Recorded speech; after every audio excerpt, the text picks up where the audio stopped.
사랑이 많으신 거룩한 주일 하나님께서 예배의 자리에 불러주신 것 진심으로 감사드립니다. 아멘. 주님을 찾는 자들을 사랑하시는 하나님 아버지, 주님 말씀 의지하여 하루하루 살아가며 예배드리게 도와주시고 이 시간 또 올려드리는 예배가 주님께는 영광이 되고 드리는 저희에게도 한없는 은혜가 되게 하옵소서. 아멘. 지난 한 주간을 지키시고 보호하여 주시는 가운데 저희들의 삶은 진리를 잃어버리고 살 때가 너무나 많았음을 주님 앞에 고백합니다. 주님 용서하여 주시옵소서. 연약한 저희들 긍휼을 베풀어 주시고 말씀을 묵상하고 주님을 떠올릴 때마다 주님의 마음을 알게 하시고 믿음의 열매들로 풍성케 화답하게 하옵소서. 세계 곳곳에 어려움이 너무나 많고 또 전쟁으로 고통당하는 나라들도 있습니다. 치솟는 물가로 너무 힘든 사람들이 많습니다.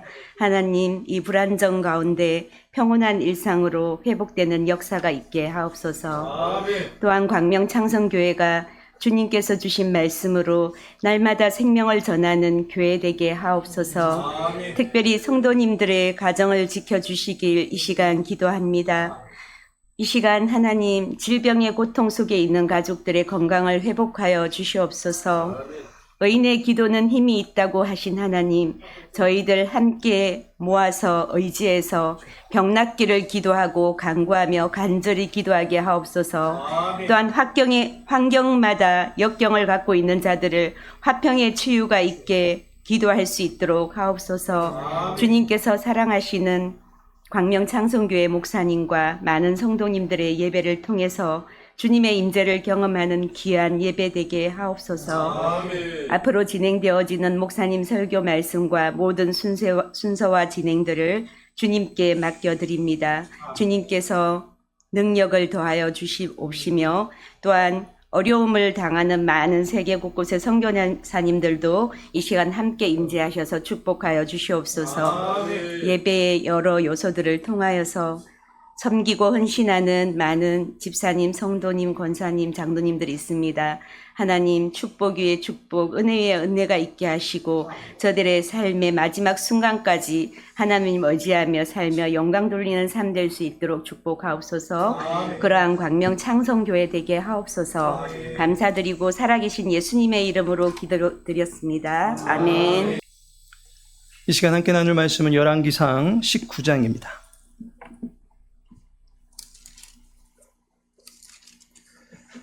열왕기상 19장 1절에서 8절까지의 말씀입니다.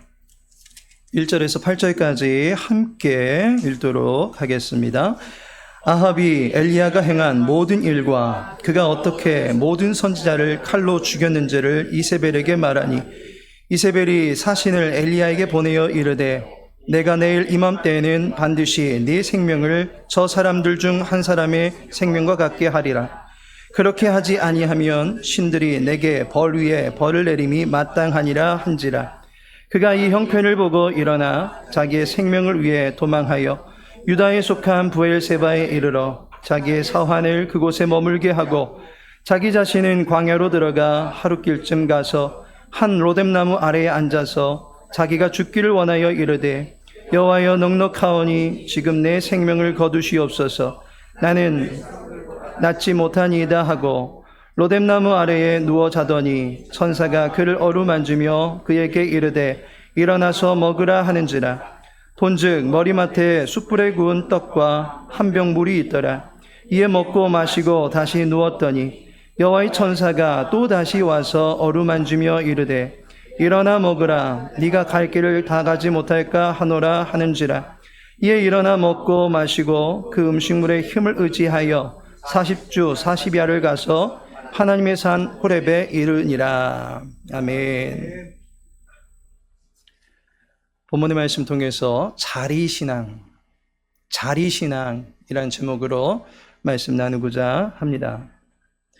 화면에 보시는 작은 소녀상은 2017년 3월 8일 세계 여성의 날을 기념하여 세워진 청동상입니다. 어린 소녀임에도 불구하고 보실 때에 참 당차 보인다라는 느낌을 받게 됩니다. 보시는 이 동상의 작품명이 무엇인지 아십니까? Fearless Girl, 곧 겁없는 소녀라는 이름의 동상입니다. 예쁘장하고 귀엽게 생긴 소녀에게 겁없는 소녀라는 표현이 어울리지 않아 보입니다. 하지만 이 동상이 서 있는 위치를 보면 왜 그와 같은 작품명이 붙여졌는지 알 수가 있습니다. 이 동상의 바로 앞에는 거대한 황소가 있습니다. 소녀는 당장이라도 달려들 것처럼 보이는 황소 앞에 서 있는 것입니다.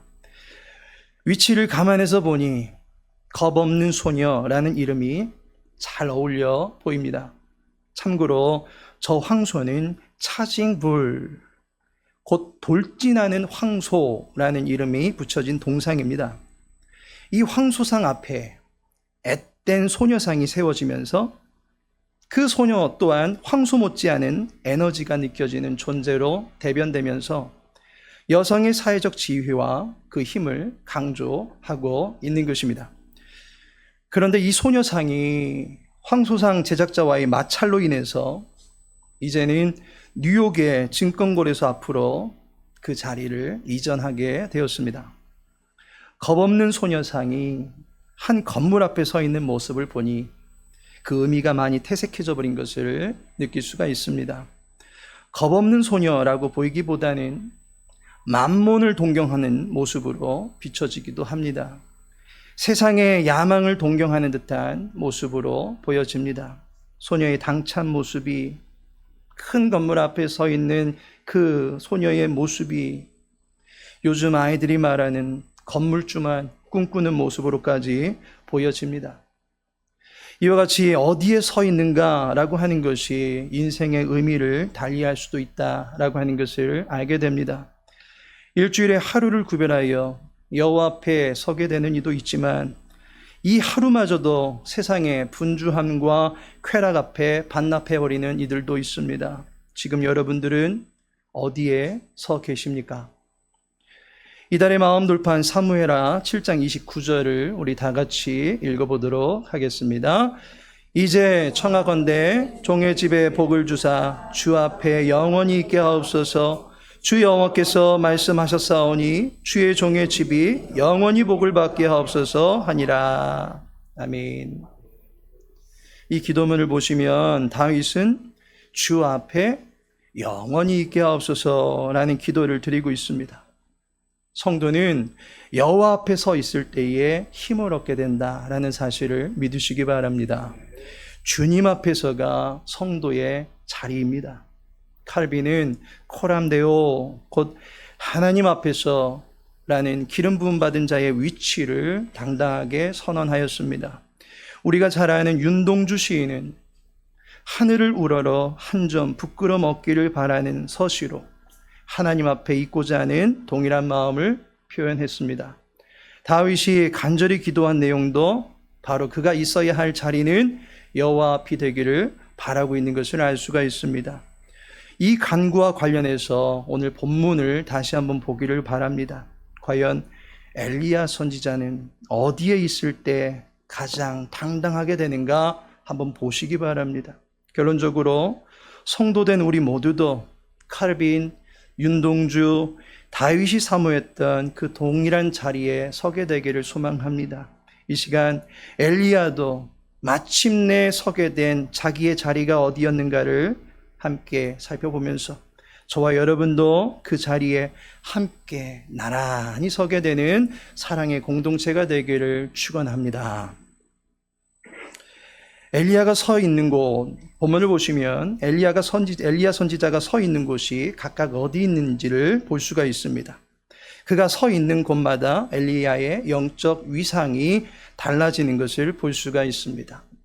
제일 먼저 그는 이세벨 앞에 있습니다. 3절을 보시면 그가 이 형편을 보고 일어나 자기의 생명을 위해 도망하여 라고 말씀합니다. 엘리야가 일어납니다. 일어나기는 하는데 엘리야의 모습을 보니 겁없는 소녀나 돌진하는 황소에게서 보았던 것과 같은 힘이 전혀 느껴지질 않습니다. 왜냐하면 그는 도망을 치고 있기 때문입니다. 왜 도망치고 있습니까? 1절과 2절에 보시면 이세벨이 엘리야를 위협합니다. 엘리야는 이세벨의 위력 앞에서 두려워하고 있는 것입니다. 당시에 엘리야가 갖고 있던 두려움의 정도나 그 크기가 얼마만한 것이었는지 본문 3절에 잘 나타나고 있습니다. 유다에 속한 브엘세바에 이르러 일어나 도망치기를 브엘세바까지 도망쳐갔다라고 말하고 있습니다. 엘리야 선지자가 주로 활동했던 땅이 어딘지 아십니까? 열왕기상 17장 1절에 보면 길르앗에 우거하는 자 중에 디셉 사람 엘리야가라고 합니다. 화면의 지도를 참고해 보시면 이 지역은 북이스라엘에 속해 있는 것을 알 수가 있습니다. 그렇다면 엘리야는 북이스라엘 사람입니다. 그리고 엘리야 하면 갈멜산의 전투, 곧 바알 선지자 450명과 불의 전투를 벌였던 곳, 그곳이 바로 북이스라엘입니다. 갈멜산이 있는 곳이 북이스라엘입니다. 화면에서 보시는 바와 같이 북쪽 상단에 갈멜산이 있습니다. 엘리야가 활동한 장소는 북이스라엘입니다. 그런데 지금 그가 어디까지 도망쳤습니까? 브엘세바입니다. 화면에서 볼 때 최남단 지역입니다. 엘리야가 이세벨을 피해서 도망쳤는데 그의 주 사역지인 북이스라엘에는 그의 몸을 숨길 곳이 한 군데도 없었던 것입니다. 그래서 유다로 내려가서 저 아래 끝쪽으로 멀리 도망쳤다라고 하는 것입니다. 엘리야가 지금 가장 크게 마음에 두고 있는 존재가 누구입니까? 현재 엘리야의 머릿속에는 온통 누가 자리하고 있는 것입니까? 그를 두렵게 만들고 그로 하여금 자기의 사역의 본거지를 떠나서 저 땅끝까지 도망치게 만든 장본인이 누구입니까? 엘리야는 이세벨을 생각하며 두려워하고 있는 것을 보게 됩니다. 엘리야는 지금 이세벨 앞에 서 있는 것입니다. 이세벨이란 존재가 엘리야에게 굉장한 두려움으로 자리하게 된 것입니다. 엘리야는 두려움과 염려의 자리에 서 있게 된 것입니다.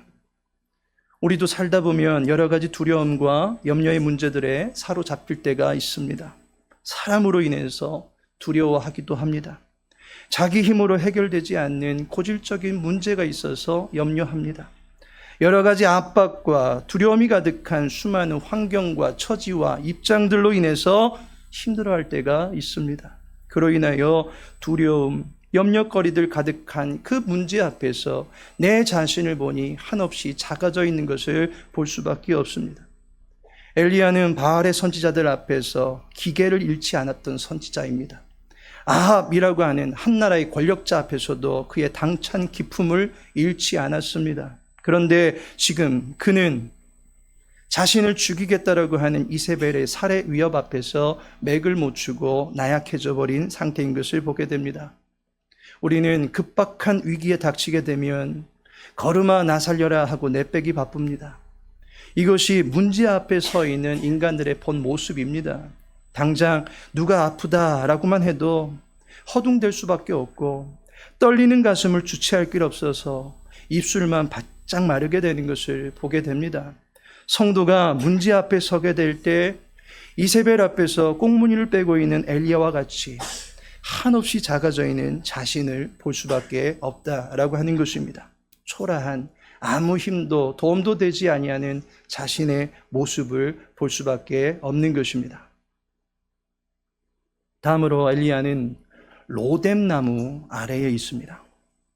4절에 보니까 자기 자신은 광야로 들어가 하룻길쯤 가서 한 로뎀나무 아래에 앉아서 자기가 죽기를 원하여 이르되 여호와여 넉넉하오니 지금 내 생명을 거두시옵소서. 나는 내 조상들보다 낫지 못하니이다 하고. 엘리야가 지금 어디에 있습니까?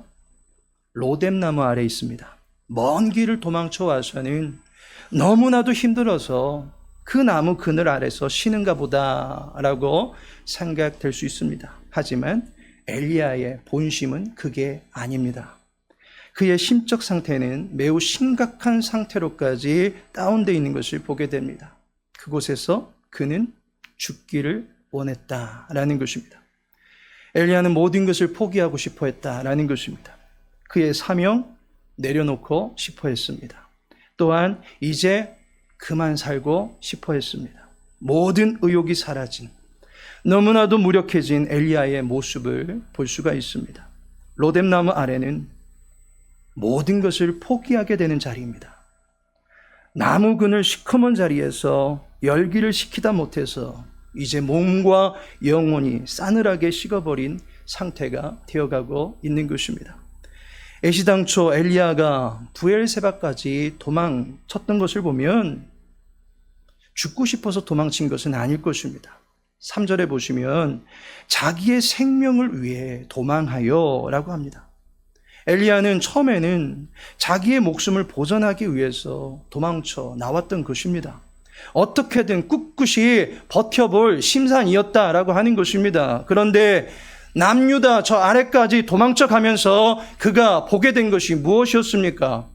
본문 뒤에 있는 10절을 보시면 그가 대답하되 내가 만군의 하나님 여호와께 열심히 유별하오니 이는 이스라엘 자손이 주의 언약을 버리고 주의 제단을 헐며 칼로 주의 선지자들을 죽였음이오며 오직 나만 남았거늘 그들이 내 생명을 찾아 빼앗으려 하나이다 라고 고백합니다.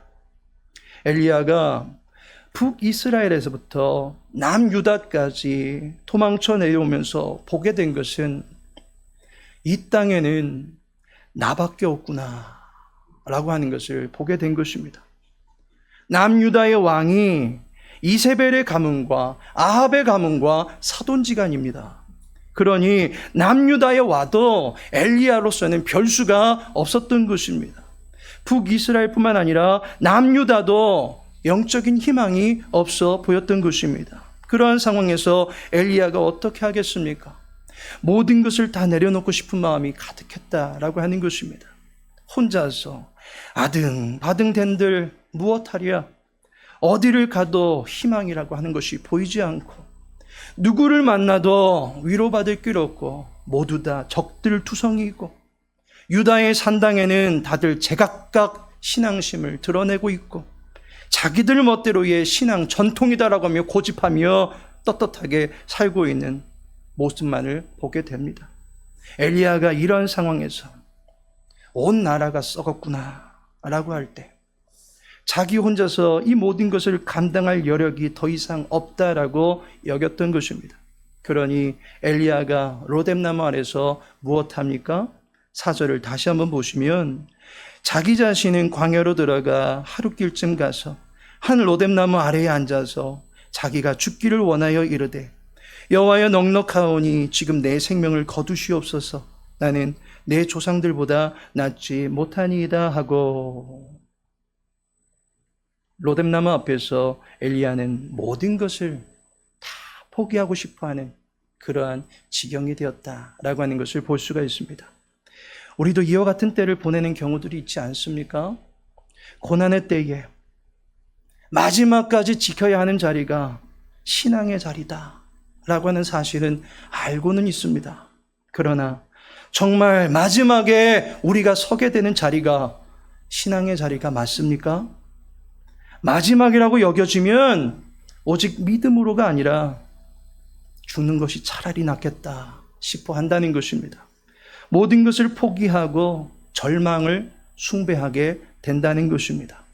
하나님을 소망으로 삼는다라고 100번 1000번 고백하며 기도하지만 힘겨운 삶이 연거푸 이어지고 도무지 내가 드리는 기도의 응답조차 되지 않는 것처럼 여겨진다면 그때는 믿음으로 서는 것이 아니라 그때는 믿음과 함께 죽어버리고 싶은 마음만 가득하다라고 하는 것입니다. 우리의 믿음이 포기되는 자리, 우리의 신앙의 열정이 모조리 식어져 버리는 자리, 눈을 들어 하나님을 보고 싶어 하지도 않는 그 자리, 한 번뿐인 인생을 하나님께서도 돌보지 않는다면서 원망과 불평을 넘어서 불신과 저주로 넘어가게 되는 자리, 그 자리가 로뎀나무 아래와 같은 자리인 것입니다. 혼자 무엇인가를 해도 되지 않을 것 같은 절망의 자리입니다. 부르짖으며 구해도 손에 쥐어지는 것이 없을 것 같아 기도를 포기하게 되는 자리입니다. 답을 찾아도 그 어떤 것도 볼 수가 없을 것 같고, 두드리고 두드려도 그 어디에도 피난처가 될 만한 길이 열리지 않는 것 같으니 결국 절망하게 되는 자리입니다. 이와 동일한 상태에 놓여져 계신 분이 혹시나 여기 계시지 않습니까? 여기서 우리가 주목해야 될 것은 그러한 사정은 비단 나만 겪는 것이 아니다라고 하는 것을 오늘 성경이 우리들에게 보여주고 있습니다. 엘리야도 경험했지 않습니까? 엘리야는 여호와께서 그와 함께 하신다라고 하는 것을 실제로 보았던 사람입니다. 불의 신으로 기도에 응답하시는 여호와를 경험해봤던 사람입니다.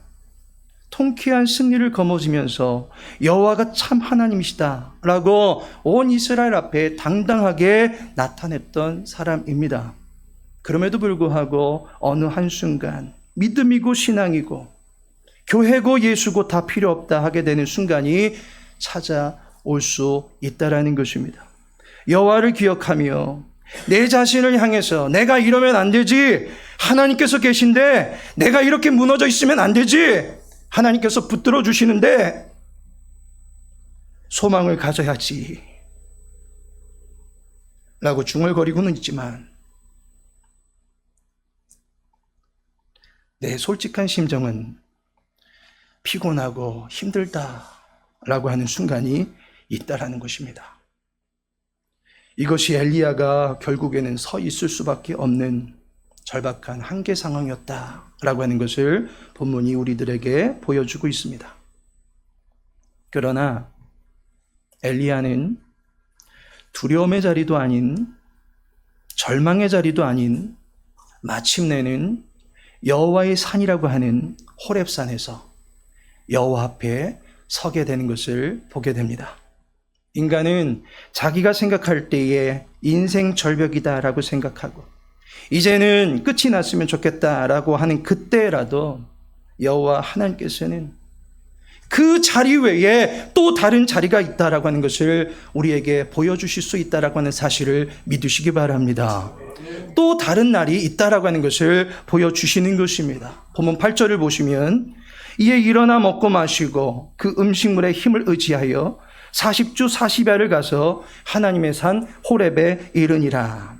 엘리야가 일어나서 하나님의 산이라고 하는 호렙에 이르게 됩니다. 그곳에서 엘리야는 이후로의 향방을 발견할 수 있게 되는 것입니다. 그곳에서 그가 그토록 힘겨워했던 모든 문제들에 대한 답을 비로소 얻게 됩니다. 여호와가 느껴지지 않던 순간이었는데 호렙산에 갔을 때에 어떠한 일이 벌어집니까?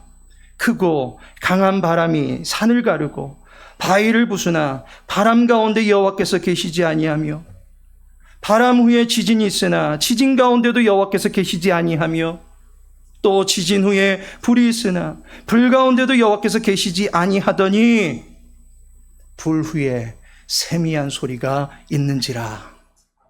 이곳에도 계시지 않는 것과 같고 지금도 계시지 않는 것 같고 그 어디도 계시지 않는 것 같아 보이던 그때에 여호와께서 엘리야에게 세미한 소리로 찾아오시더라는 것입니다. 그리고 엘리야에게 말씀을 주시기를 하사엘의 칼을 피하는 자를 예후가 죽일 것이요 예후의 칼을 피하는 자를 엘리사가 죽이리라. 그러나 내가 이스라엘 가운데 7,000인을 남기리니 다 무릎을 바알에게 꿇지 아니하고 다 그 입을 바알에게 맞추지 아니한 자니라 라고 말씀하고 있습니다. 이 땅에 너만 있는 거 아니다. 네 눈에는 보이지 않지만 이 땅 곳곳에는 여전히 하나님을 향해서 올바른 자세를 갖추고 있는 이들이 무수히 많다라고 말씀해 주시는 것입니다. 그리고 그들이 다 너와 힘을 합칠 것이다 라고 말씀해 주시는 것입니다. 지금은 너가 포기하고 죽어야 될 때가 아니라 내가 반드시 심판하여 죽이게 될 가문 앞에 너는 당당히 서 있어야 된다라고 하는 것을 말씀해 주시는 것입니다. 엘리야는 그렇게 말씀하시는 여호와 앞에 서게 된 것입니다. 그간에 그를 두렵게 했던 이세벨 앞에서 그는 작은 아이가 되어 있었습니다. 그를 절망하게 만들었던 로뎀나무 아래서 그저 썩어버린 낙엽과 같이 초라한 신세로 있었습니다. 그저 나 역시도 하나의 썩어져갈 육신일 뿐이로소이다. 바위 앞에 계란과 같은 존재일 뿐이다 라고 푸념했습니다. 그러나 이제 그가 호렙산에서 여호와 앞에 서게 될 때 그의 두려움이 사라지게 되더라는 것입니다. 그의 초라함이 사라지게 되더라는 것입니다. 그리고 그의 눈에 새로운 길이, 새로운 사명이 보여지게 되더라는 것입니다. 절망이 아닌 희망과 죽음이 아닌 생명이 보였고 포기가 아닌 새로운 일을 시행하실 하나님을 기대하는 열정을 가지고 겁없는 선지자로 여호와 앞에 서게 된 것을 보게 됩니다. 여러분들에게 호렙산은 어디입니까? 여러분들을 여호와 앞에 서게 만들어주는 곳이 어디입니까? 그곳이 예수님에게는 겟셋만의 동산이었습니다. 모세에게는 동일한 호렙산이었습니다. 요셉에게는 지하 감옥이었습니다. 다니엘에게는 불속이었고 사자의 굴속이었습니다. 인자가 접촉하는 그곳, 하나님이 관심 있게 보시는 그 자리, 그곳에서 우리는 모든 답을 얻을 수 있다는 것입니다. 그 자리가 어떤 자리입니까? 우리가 여호와 앞에 설 수 있는 자리는 예수님의 이름으로 기도할 수 있는 자리임을 믿으시기 바랍니다. 기도할 때 주님께서는 자기의 때가 왔음을 알게 되었습니다. 주께 시선을 둘 때에 다니엘의 곁에 인자 같은 이가 함께하는 것을 보았습니다. 여호와를 잊고 살았던 이에게는 기도의 자리가 필요한 것입니다. 모세가 그와 같은 삶을 살지 않았습니까? 중죄를 짓고 나이가 들고 동족들에게서 인정조차 받지 못하던 그를 여호와께서 호렙산 떨기나무 앞에 세워 놓으신 것을 보게 됩니다. 하나님은 우리를 자신을 만날 수 있는 자리로 이끌어 주시는 분이십니다. 그곳에서 나 살아있지 그것만 보여주려고 하시는 것이 아닙니다. 여호와는 언제나 나와 함께 하셨는데 주님이 나와 함께하고 있음을 알게 해주시고 이후로도 함께 하신다라는 확신을 주시고자 내게 찾아오시는 것이고 자신의 곁에 설 수 있는 아담한 자리를 우리들에게 만들어 주시는 것입니다. 고린도후서 1장 4절에 보니 우리의 모든 환난 중에서 우리를 위로하사 우리로 하여금 하나님께 받는 위로로서 모든 환난 중에 있는 자들을 능히 위로하게 하시는 이시로다. 우리를 위로하실 수 있는 하나님 앞에 설 수 있는 모든 성도님들 되시기를 바랍니다. 위로라고 하는 말의 이 헬라어 뜻을 보니 같이 서 있는 것이라는 의미입니다. 진정한 위로란 같이 있어주는 것이다 라는 것입니다.